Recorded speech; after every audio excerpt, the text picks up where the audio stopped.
Beautiful. There's a minute to go. Sounds like. Is it safe? Sweet.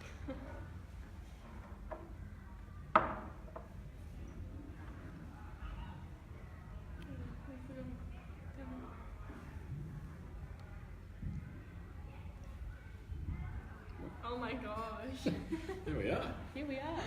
That's crazy. It's a bit weird watching yourself. That's right. Hi everyone, I'm Derek from Panache Driver Training. We just thought we'd do a little bit of a chat about the metre matter rules. You know, it seems to be a lot of anxiety, a lot of stress, a lot of anger, and a lot of unknowing about what to do, how to cope. And so we thought we'd just bring, you know, car drivers, cyclists, everyone together and make it sort of easy. Like, the big issues we always get when we talk to people is, you know, how do I get around a cyclist at a blind corner? How do I go past them on a solid line? And, you know, oh, what about when they're riding two abreast? You know, it's so annoying. So I thought we'd just quickly touch base on those three things, just, you know, the way the rules work. If you're approaching a blind corner, by law you have to approach it at a speed that you can safely stop if there's a hazard around the corner. So if you can't deal with a cyclist on the road halfway around a blind corner, how are you going to deal if a tree's fallen down halfway around that corner or there's a bus broken down? So it's always being aware of what's happening ahead. And, you know, I suppose if you follow the Panache system of observation, which is always look for the hazard, look for my escape route. If you're the hazard is a blind corner, I have no idea what's around there, so I'm just going to slow down so I'm at a safe speed that if anything is around there, I'm good to go.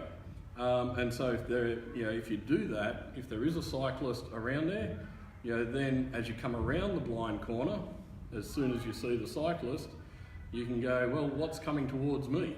You know, have I got visibility before the next corner?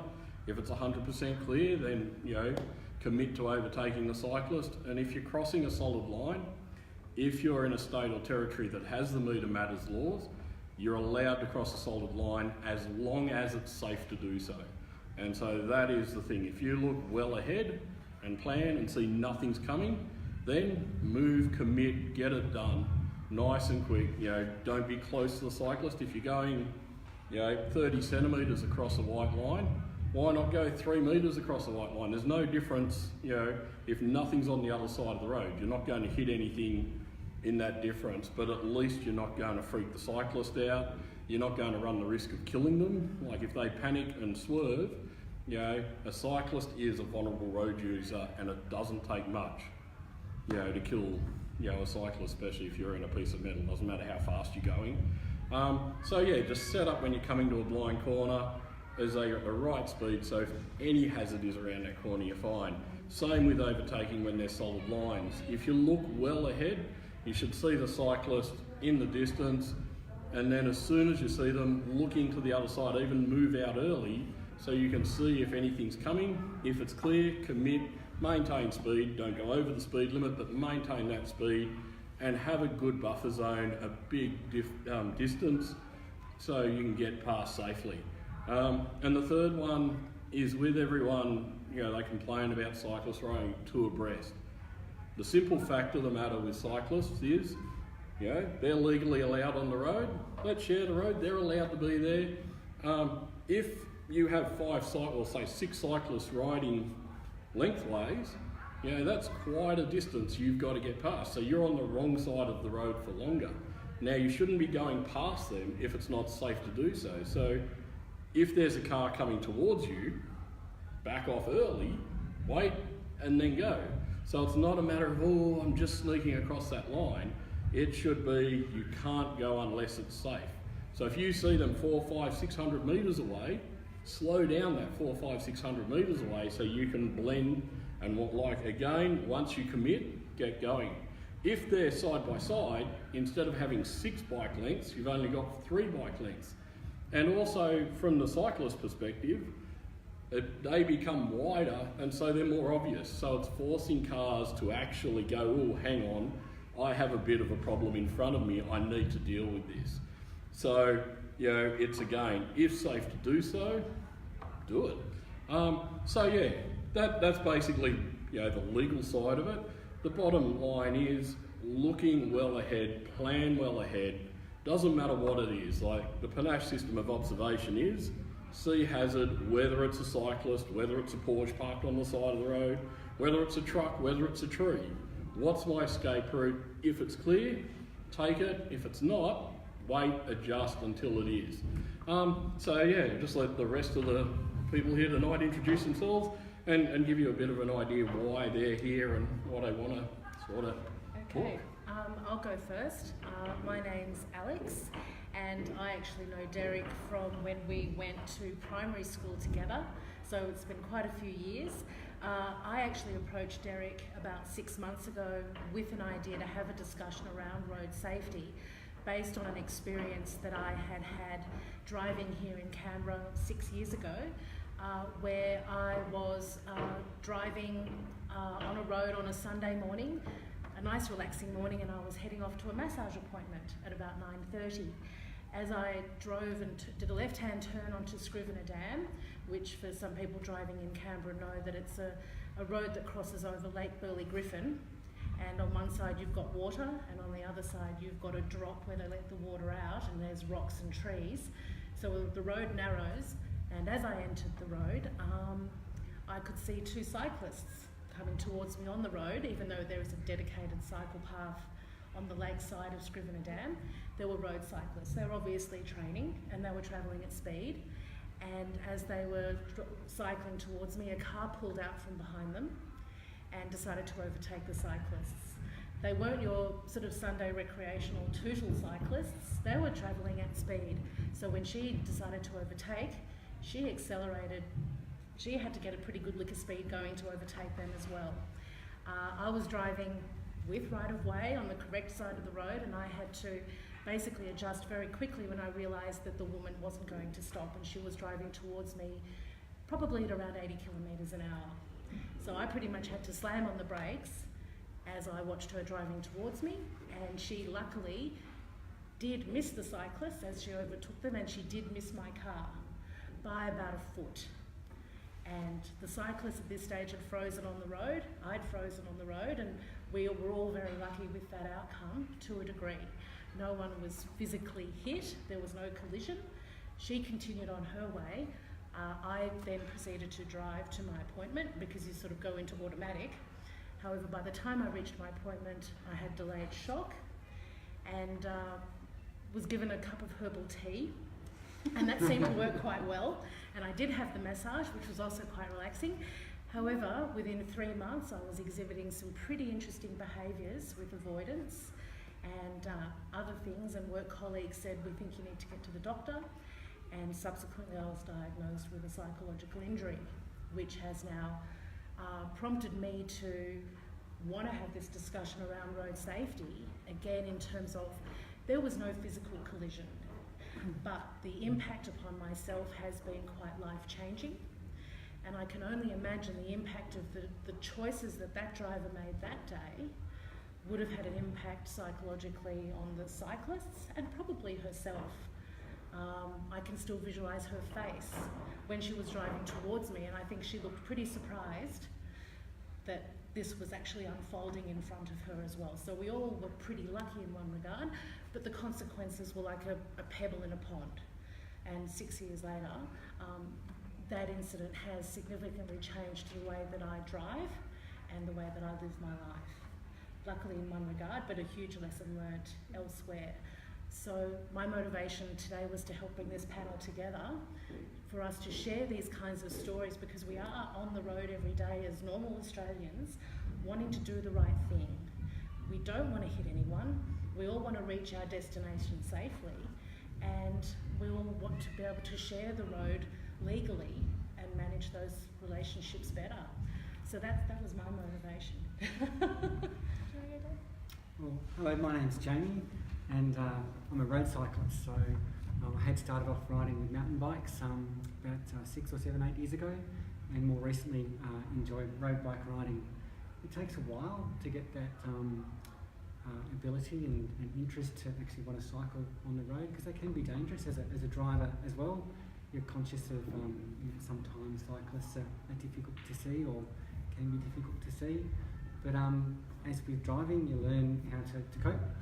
And on one of my trips from work back home, one commute home, one afternoon during summer, riding up Northbourne Avenue, so the guts of Canberra, heading north, and crossing an intersection, which is Barry Drive, for those of you in Canberra who know that.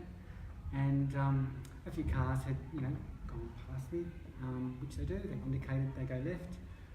This one particular fellow decided not to indicate and to take me out. So I thought I was really lucky. I had a witness that approached me as he picked me up from the other side of the road where I'd slid. He got my bike, propped that up against a telegraph pole and said, "Mate, I saw everything, you were so lucky." And by the time I realised where I was, that I'd been hit and standing, I said, "Oh, that's okay, because we'll just talk to the guy who's hit me." And he said, "No, he won't. He's taken off." That took a little while to come through, and so I'm thinking, hang on, he took me out, he's taken off, what does that mean? But I thought, we'll call the police, we'll deal with that, we'll go through a process where you report the incident, and did all that. After 2 years, nothing happened, but I guess one of my learning processes or take-home messages from that was, what did I do? I was involved in an accident. It takes two people to have an accident, and did I contribute much? I didn't think I did, but obviously there was some contributory factor there. And as a road user, both cycling and driving, and another incident that occurred some years later, I guess sometimes you are in a situation where your awareness sometimes could kick in. What can you do to prevent it? What can you do to watch out, to look ahead, to look out for hazards? And I guess there's no particular right answer except in sharing the roads, being conscious there are other road users, and doing your best to share those facilities for us all. So that was one of my experiences. I still enjoy my riding, but I guess every time you go out, there's a factor where you've got to be. Hi, my name's Sam. I am a cyclist and a road user. I have my P plates.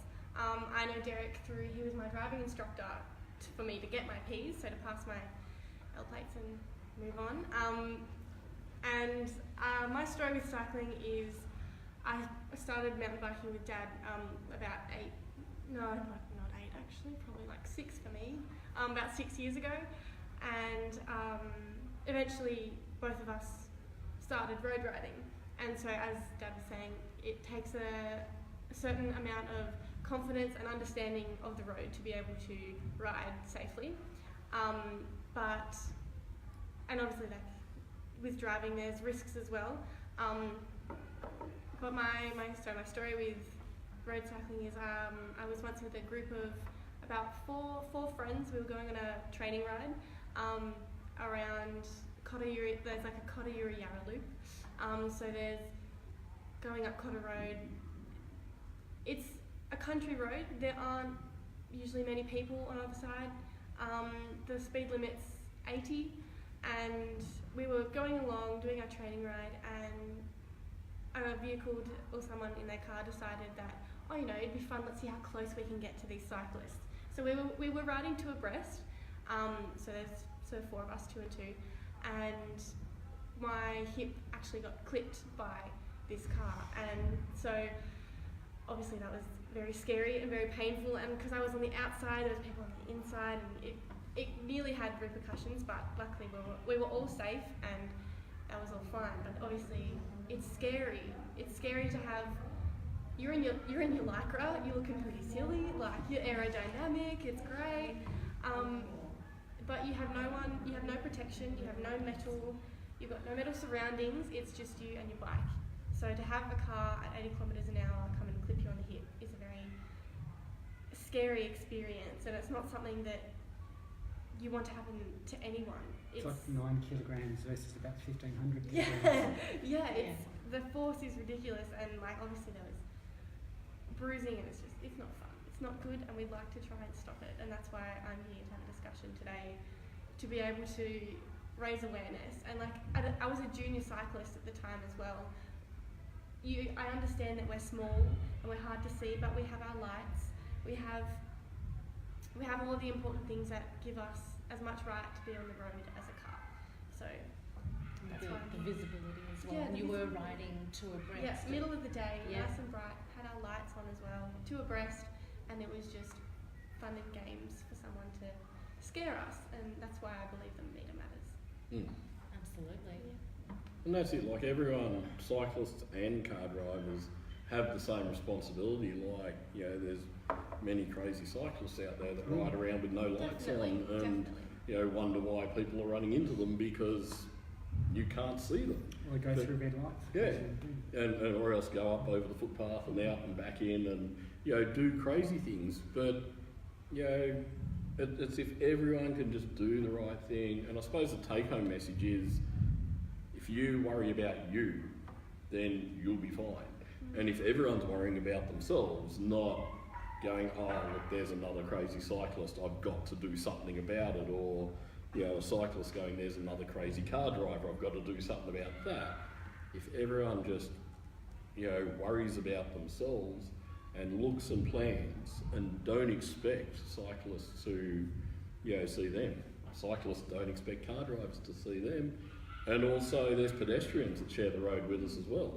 And, you know, so many times you see pedestrians now on the phone with their earphones in, and they'll walk straight in front of a cyclist, they'll walk straight in front of a car, and that's it. You can't expect them to actually not do it. Whereas if you're being aware of yourself, going, okay, what is this person doing? Not what should they do, but what are they doing? I think, like with Alex's example, you know, in hindsight, an amazing thing. But, you know, if you planned ahead and not what should this lady do, she should not overtake these cars because I'm coming, what is she doing? And what was she doing? Exactly. And you raise a really interesting point, because I can still remember the thought process at the time, because I was entering Scrivener Dam with the left-hand turn, and I know it narrows and I know it naturally slows. So I was thinking, I'm on a good speed here, but I'm actually thinking about my massage. So I am in massage brain. I was tootling along on a Sunday morning. Was I as aware as I could have been? Probably not. And it was only until I was on Scrivener Dam and I saw the cyclists and went, oh, cyclists, they're not on the cycle path, they are on the road. But I didn't look past them and see the car behind them. I didn't see her until she pulled out. And by that stage I was well into Scrivener Dam, and if I had thought about it even at 20 metres beforehand when I saw the cyclists, the potential was there. And I could have slowed down that extra 5 kilometres to give myself more space. Luckily the braking distance on a Mini at 60 kilometres an hour is still pretty good, and I would have to say that probably saved my life, absolutely. So props to the Mini as well. I do love my car. It is an emotional attachment, but fundamentally, as you've said, Derek, I'm responsible for me on the road, and the benefit of hindsight is just that I could have made different. I could have factored in more spatially the risks that were there in front of me, and I didn't think about it enough at the time. I was in my pattern. I've driven this road before, it's easy, it's a known quantity, and I had forgotten about the unknown factor. Yeah, you hadn't expected her to do something unexpected. And I had the right of way, and I remember my thought process going, I have the right of way. I can't believe she's still going. Oh no, she's not stopping. Okay, what do I do now? The only thing I can do is stop. And I didn't want to win and sort of take her on, because then we were just going to be travelling even faster towards each other. So I just had to stop. That was the only thing I could control at that stage. So yeah, the lesson learnt was very much, I'm much more cautious now. I am a very defensive driver. Okay, I can be a bit of a granny at times. I do drive on the speed limit, on the parkway. Which is what you're supposed to do. When it's, even just driving here this evening to this venue, I was in the 80 kilometre zone on the up towards the Glenlock interchange, and it says 80, and everyone else is hooning past at 96 to, and I was just like, really? Luckily the cops were there monitoring speeds, all of a sudden everyone started slowing down, so I was like, haha. So yeah, I felt a bit smug then. But again, it's looking, let's obey the rules that are there because they're there for a purpose. Everyone wants to get there intact. They are. They're a structure around which we drive and commute Yeah. and walk and cross roads. And they're just a structure. And if we look at that structure and work on it together, then that's sort of part of this discussion, is to sort of remind ourselves when to do that. And sometimes if we're not, in that sort of mode where we're just getting from A to B, then you have to turn on that sort of what's going on. Do I need to be more aware or astute of what's going on? But I think that you made a really interesting point when you were saying, because you've transitioned away from being a learner driver now to a P-plate driver, but you still cycle as well. So my impression is that you're very much sort of 50-50 in terms of your use of the road. My use of the road. And so I guess, what is your perspective around sort of as a cyclist and how you're operating there when you said I have a right to, you have as much of a right to be on the road as we do to share it with you. And I get people saying to me, oh, bloody cyclists. They don't have a license. They don't pay taxes to be on the road. They don't have to pay. But let's just be realistic, I think. So what happens, how are you sort of managing that sort of relationship as a P-plater as well as a cyclist? Well, I approach in a vehicle. I approach overtaking cyclists with a lot less anxiety than some of my friends that I have been in the car with. I feel like I'm able to, when I'm in the car, I'm able to appropriately address the situation. And if I need to cross a double line, I make sure, like as Derek has taught me, and also Dad as well, best of both worlds. But look for my hazards, look for my escape route. If it's unsafe to overtake them with going the speed limit, then I wait. And it's like driving in a car, it's a different situation because obviously you're like, oh yeah, no, I'll accelerate a little, I'll just go past them, it'll be fine. But on a bike, it's a totally different scenario because if you're there being overtaken and they speed up, for starters, it's scary, and they speed up.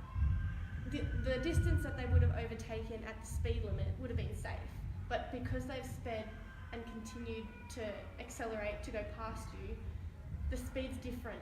So it feels closer, it's tighter, you get more uncomfortable, and I feel like I'm more aware of cars overtaking me unsafely. I'm more aware of overtaking me unsafely when I'm on a bike because I'm like, I know how it's supposed to be done. Sure. I understand kind of both sides of the scenario. I'm used to being, without anything surrounding me, protecting me, without a mechanical accelerator, and just your legs. And I'm also used to overtaking other people. So it's hard to appropriately say, come on, it's not hard, but because I understand that it is. It's a new thing, it's a scary thing, it's a vulnerable road user. It's like a speed bump. It's kind of like, oh, okay, like this is different to riding on a straight road with no one around. And you're familiar with all those concepts about being overtaking a cyclist or being a cyclist yourself and being overtaken. So the advantage you have, I guess, is you have been part of both those worlds. Yeah. Whereas most of your friends wouldn't have been on a bike on the road. Yeah. Because it is, or can be, initially quite a scary concept. And I'm lucky that I've been able to learn good habits from the beginning with Panache and also with my dad helping me drive. I was able to, there wasn't, I can't cross the double white lines. I know from the beginning I'm allowed to do that. So I'm in a very good position because I'm like, yeah, cool, that's just always been that way for me. Whereas other drivers on the road with more years under their belt, with more experience, they're like, there's change, I don't know what to do now. And that's it comes back to knowledge. It totally comes back to knowledge. But when you said your thing about when you were riding and you got sideswiped, it sort of brought me back to riding motorbikes. I remember I just got a motorbike to commute home from work. It was just a little trail bike. It was only a 175. It was lucky to get up to 80 kilometres an hour trying to come up the hill coming from Mitchell up to Hall. And I'd be sitting there flat out at 80 kilometres an hour and having cars doing the same thing. They'd come on top of me and everything else. And on that bike, I didn't have the power to be able to get out of it. And I felt intimidated and scared on that bike. I could only imagine what it's like being on a push bike. Whereas now I've got a decent road bike, so if I see someone's going to do something, I have that acceleration, I can get away from them. But when you're on a bike, you only have, like, go into the desert dirt and crash, or nothing, you know, and that's the really scary thing. Like, motorbikes, I suppose, are sort of the forgotten ones here too, because, you know, everyone's saying look out for bikes, give bikes room, but, you know, people don't look for motorbikes. And, you know, that's the whole thing. You know, when I ride a motorbike, you know, I probably avoid 50 accidents every single time, because I'll be coming up to an intersection and I'll go, oh, that guy's not backing off, I might just back off here. And that's sort of like your accident, how you said the guy didn't indicate. You know, it's like... We actually accelerated to actually... Yeah, you know, and people will do crazy things to try and get that bit. And that's on the motorbike, that's what I had. You know, I'd be at 80 Ks, someone would want to exit into Belconnen and try to get in front, and then they haven't made it, and straight in, and you've got to stop. And it's just that, you know, plan ahead. It's like if you want to leave, yeah, I suppose Kings Avenue or Commonwealth Avenue, they're the classic ones. If you want to leave and you can see a cyclist, you can see them a kilometre before you get there, and you know you want to leave, so you can start planning, am I going to get there at the same time as the bike? If the answer is yes, slow down a little bit. If the answer is no, I'm going to get there well in front of them, maintain and do that. Don't leave it till the last second. And I think that's probably the biggest problem. People struggle with merging, let alone putting something in that's really slow, because one, most people don't use their mirrors, you know, and they leave everything till the last second. And that's why the GDE every Friday night, what's there? A crash, you know. And that's it. If they struggle with merging with cars that are going roughly the same place, you know, how are they going to deal with something that's doing 20 or 30, 40, 50 kilometres an hour slower? And I think that's the whole message that we need is, you know, can we start getting people to plan and look ahead? That's what we need. You know, like, you know, how do we do that? How do we educate people to look ahead? A forum like this is a really good way, Alex and Derek, to start that conversation, because amongst our groups of people, whether we ride in bunches of cyclists or drive ourselves to work or whatever, you really learn through sharing those experiences. And I guess getting out of that comfort zone, we encase ourselves in our cars to go from A to B, or on our bikes, you've got the beautiful open air feeling and some freedom. You know, really it's that participation in our society where you want to share those experiences and have that discussion to remind ourselves that, oh yeah, when you are approaching a turn-off, Adelaide Avenue is another one in Canberra, you do plan ahead. I mean, you can see that they're ahead, they're well lit up, usually cyclists, and it's a matter of timing it so your exit, you know, doesn't interfere with anyone else's, you know, exit, or, you know, going through that particular place where that car wants to turn off. It's about being aware. Yeah. And sorry? I was just going to mirror some of the remarks, which is, I think if we can err on the side of, we can predict the unpredictable. If we share the road with whatever form of transport that we want to use, thinking that everyone else is going to do something random, at least we can prepare to control and manage the risk and the hazard around ourselves. So it's all around spatial awareness. But this is a bit of a plea as a driver. I'm an ex-cyclist. I was a late driver. If you are a cyclist, there are a lot of cyclists that do the right thing, and they wear the visual gear and they have all the lights and the reflectors and everything else.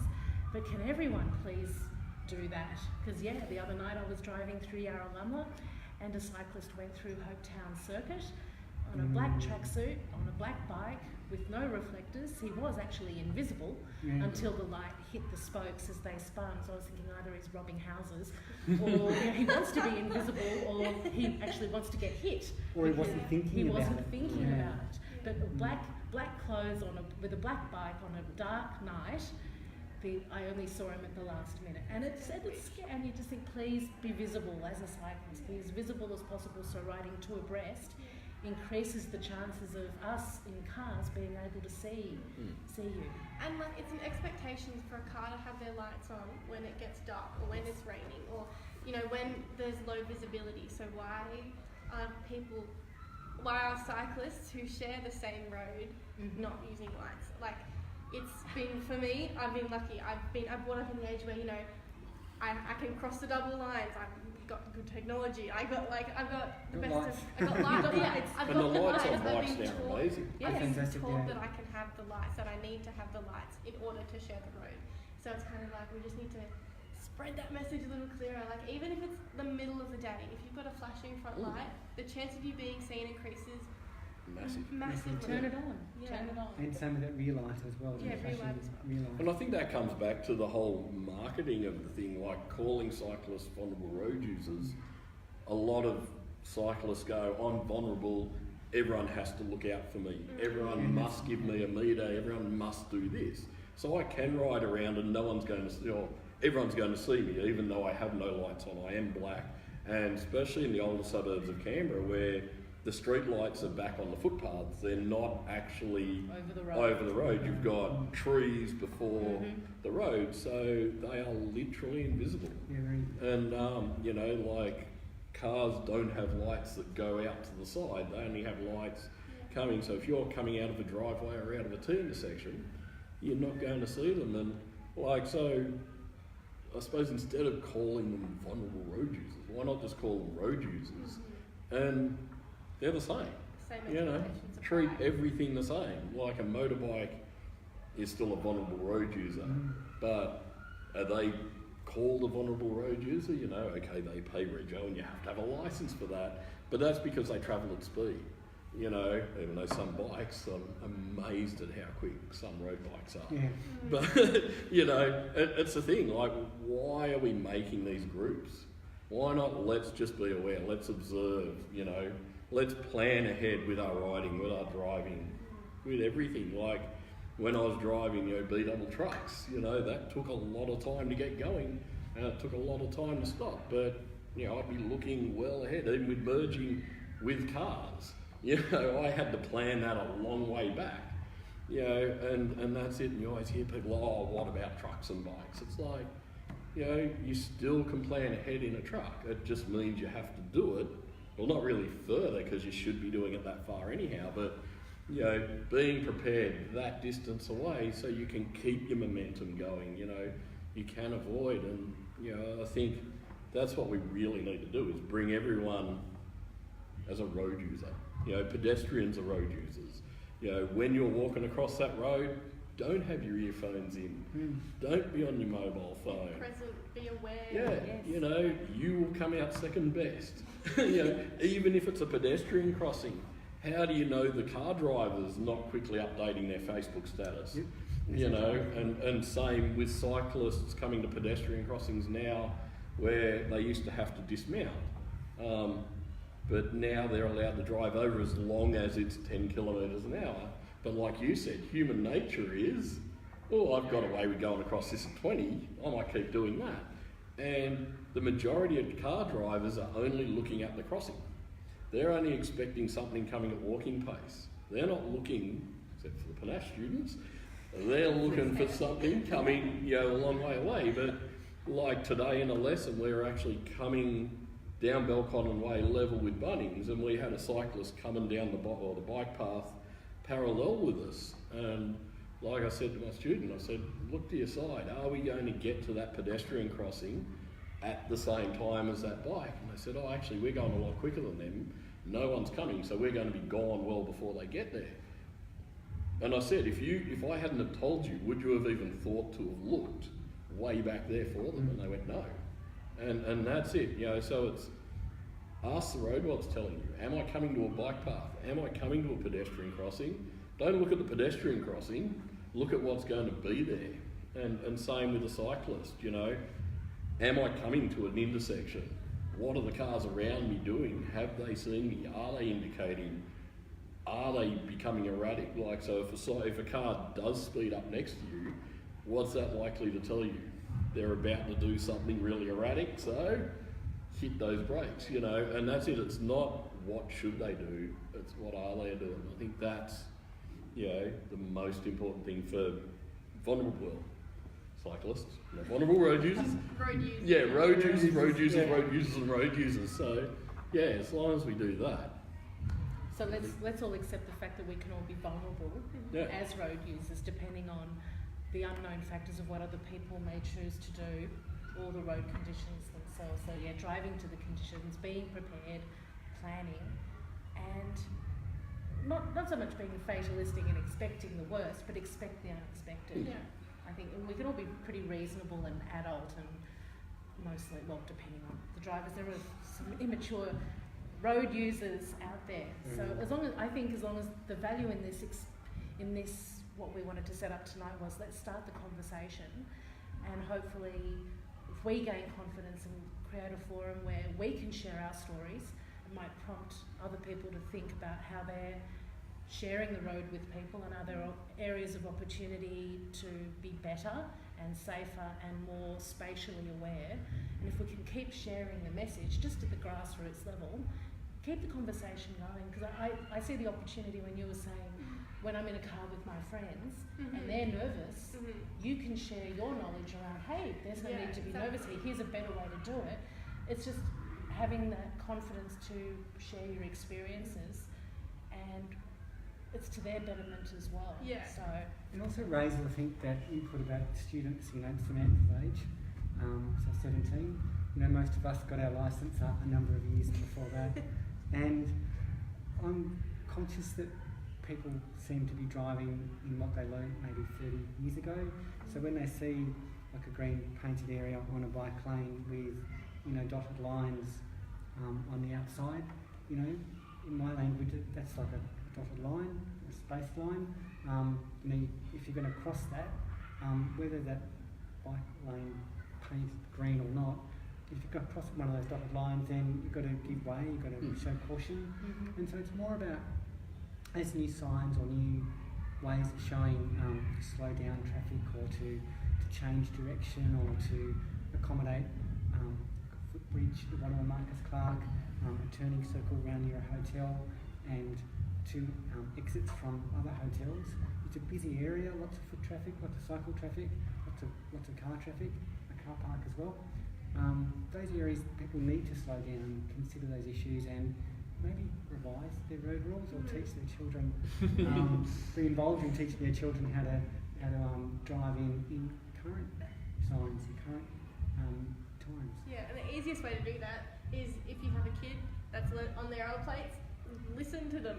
Like, probably know a lot. Like, not even, you don't have to, obviously don't do the lesson with them, but just, it's very easy to just ask about, you know, what are you learning? What are you doing? Yeah.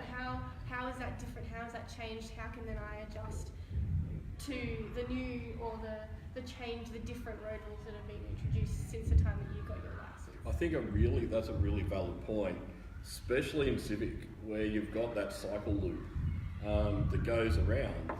And so you've got the dedicated bike lane, you've got the pedestrian lane, and you see so many drivers that aren't expecting that cyclist to come up. They've got the green light, they're allowed to go through, well, as long as if you're turning in front, then of course they have to give way to the car turning, but if you're side by side, you know, people don't look for that because they're not expecting that cyclist to be on the road. They're expecting, because there's a gutter and everything else, that they're part of the footpath. So it's being aware that there are actual dedicated bike lanes, you know, especially in that new area. And I suppose that's the biggest thing, is educating, you know, of all these new things. It's like the hook turns. Were you even aware of the hook turns on Northbourne Avenue for cyclists? No. Yeah, so on Northbourne Avenue, at all the intersections like Barry Drive, you have a hook turn. So if you're turning right into Braddon coming from Parliament House, you have to go straight ahead, like in Victoria. And so then you have to wait and then go. Like, you know, how many people know that? And even where they were marked, now they're all worn out. But, you know, and that's it. Where was the ad campaign about that? You know, I don't know if Pedal Power put something out about it, but as a road user, I never heard anything until I saw them and went, oh, that looks exactly like the Victorian idea. And it's a brilliant idea because you are slower than traffic. And I could only imagine how hard it would be to go from the left lane to the right lane on Northbourne Avenue in peak hour traffic. Whereas at least if you do that hook turn, you don't need to. And so I suppose that's it. They're changing all this stuff to make stuff simpler, but all they're doing is confusing people. You know, it's like, let's get it back to the basics. You know, not, you know, the more you try to make it helpful, the more you confuse people. And you increase the signage, so you're increasing people's, okay, there's this sign, that sign, this is and you're actually almost taking over people's minds with extra information there's not time to process. There's too much stuff to read now. You're deciphering different signs for different speeds at different times of the day. So between 2:30 or 3:30 it's 50, but then it's 60, and then all of a sudden it could be 80 further on. It can get pretty confusing. So keep it simple, which is share the road safely. When in doubt, slow down or look for the risks. Or that's it. It's have 4 options. You know, the way most people drive is they have stop or they have close their eyes and hope for the best. Whereas, like, you know, but you watch people when they come up the intersections. That's basically the 2 options most people have. Whereas if you set yourself up and you have 4 options. You know, you've slowed down. You've looked. If you've got good visibility and nothing's there, why not speed up? Or you could maintain speed and blend in, or if it's still not clear or you don't have visibility, slow down. And then, you know, by the time you get to that line, if it's still not clear or you don't have visibility, then you can stop. Instead of just having default slow down. Because especially when it comes to dealing with bikes, it might be clear when you see them. And if you slow down, by the time you get near them, I'm sure you freak out when you have cars chase you up the road at 5 k's an hour. So one, you're right behind them, so the chance of them panicking and falling off their bike because they're too busy looking over the back is huge. 2, it's going to take you a lot longer to get around. Whereas if you just go hazard, cyclist, escape route, nothing, or the other side of the road, I'm out of here. So you just maintain and go. So instead of having the initial I must stop or slow down just in case, work out what the scenario is before you slow down, because you lose your options if you slow down first. And that's it. It's not I've got to stop just in case there's a magical thing there. It's what is actually there, or what are they doing? Not every time is going to be the same. Not every event's going to be the same. Case by case basis. But one of the clear messages that I'm taking away from tonight is I've been driving now for 20 years, and things have changed, and I think I'm set in some of my patterns, and I think I probably need to do some refresher driving just to get back into making sure that I'm being observant and planning ahead, and I think it would be a good opportunity to refresh my driving skills as well in the new environment, especially now when I see the extra risks. I think the thing that's bugging me the most at the moment in our environment is pedestrians, the ones who are text walking with their headphones. I think I just need to refresh my skills so that I'm prepared for that as well. So, Derek, I'll probably have a chat with you later. This is not a spook. I'm just going, what can I do? What can I control? Which is me, my relationship with driving, and I'm sharing the road with other road users. So that's my takeaway lesson for me that I'll be sharing with my colleagues and friends as well. If you use that Panache system of observation, which is, look ahead. So, watching that pedestrian, like classic. If there's a pedestrian walking straight but coming towards a pedestrian crossing, it's, am I going to get there at the same time? You don't know whether they're going to go straight or turn. And if you go, we're going to get there at about the same time, just back off a little bit So you're guaranteed to get there, either they've turned or they've kept going. Yep. So instead of getting at the point of impact at the same time, then having to either stop or close your eyes and hope for the best, you've actually, they've gone past that point, or they've actually turned, so then you can keep on going. So by doing that, one, there's pedestrians going to think you're the nicest person in the world because you've given them heaps of space, and we get that on a daily basis where a pedestrian will wave at us because they think we're being nice to them, but we're actually setting ourselves up so we don't have to stop, and we know what's happening. And that's all it is. If you plan ahead, everything works. It's not they could be going straight or they might not. You have no idea. The only way to tell is if they've gone past that point. And the only way to tell that is if you're away from that point when they're at that point. And it's the same with going past parked cars. Am I going to get there the same time as the other car? If the answer is yes, just back off. You only need to lose half a k an hour and you'll get there after. So try using that. Yes, there you go. No free lesson. The advantages there have been a smooth ride as a passenger. If you're a passenger in that sort of vehicle, that is allowing for not stops and starts all the time, but more a fluid sort of driving process. Save fuel, so probably save time, I guess, as well. So there's a bit of a encouragement there to make it more comfortable, save fuel and perhaps save some time and just have a nice, enjoyable, less stressed drive. Yeah. Comfortable trip. Yeah. I think that's... Have you got any messages there, Darren? Just saying it was great. Oh, Good good. to hear. Matt? If anyone's left. Is Justin there? Justin's joined. Yeah, so is he there? Give us a like if you're there, Justin. Would you like to use your little end message? Or? Oh, actually, yeah, look, I did have one or 2 points, just as a bit of a wrap up for this evening's discussion. I wanted to thank all of our panel members for participating. I mean, this is very much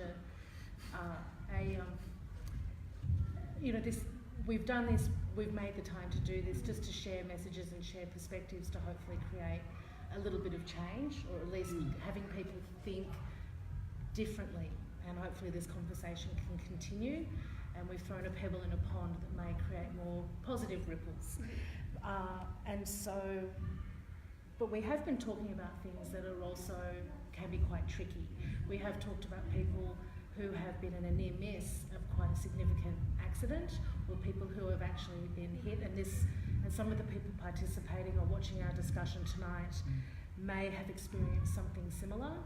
And so if it can be an emotive subject and challenging, so if our discussion has raised issues with you, please think about seeking either professional help, or have a conversation with your GP, or contact Lifeline or an organisation like that. And Lifeline's telephone number is 131114. We are dealing, fundamentally we want people to be safe on the road, and we don't want to hit anything, really. Take it back to simple. Plan ahead, plan well ahead, don't hit anyone. We all want to get to where we want to get to safely. So thank you very much for joining us this evening for our discussion. Good message. Yep, thank you. We're all human. We're all sharing roads. That's right. We might be in a vehicle, or we might be on 2 wheels, or we might be on 2 4 legs. wheels, 2 wheels, 2 legs. That's right. Like, we're all people behind. We all have lives. We all have families. We all have things that we care about and people we care about. So it's important that we share what we pretty much what we take for granted, the accessibility of transport that we have. So as long as we share that and we all get around safely, I think that's the most important thing. And get home safely to our loved It ones. is. Exactly. And we don't bounce very well when we hit, so it's, it is quite sore, and as you get bark or gravel rash, and it's quite a process going through the medical system. So it is nice to get home safely. Yeah. Well, thank you for all coming. Thank you, Darren. Thanks for Derek. starting the conversation. It was No very worries. That's it. Thank you See very where much. it takes us. Thank you for watching. Thank you. Thanks, guys.